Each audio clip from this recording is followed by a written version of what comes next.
Hey smoked meat lovers, I need BBQ here, and today we're diving into one of the most common deli debates. What's the real difference between pastrami and corned beef?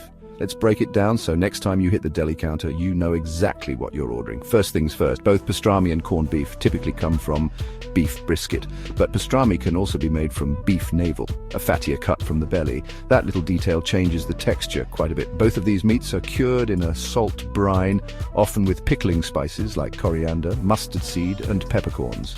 This process is what gives them their signature tangy flavor.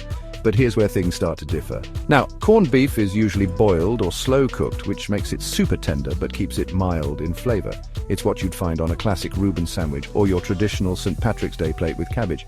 But pastrami, that's a whole different beast. After curing, it's rubbed with black pepper, coriander and other spices, then smoked low and slow before getting a final steam.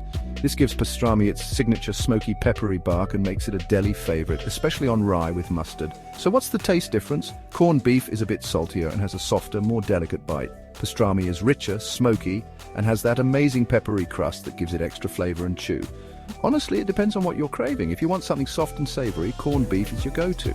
But if you love bold, smoky flavors, pastrami wins every time. So now you know, next time you're ordering a sandwich, you can make an educated, meaty decision. Are you team pastrami or team corned beef? Let me know in the comments below. And don't forget to like, subscribe, and hit that bell for more BBQ breakdowns. Stay smoky, my friends.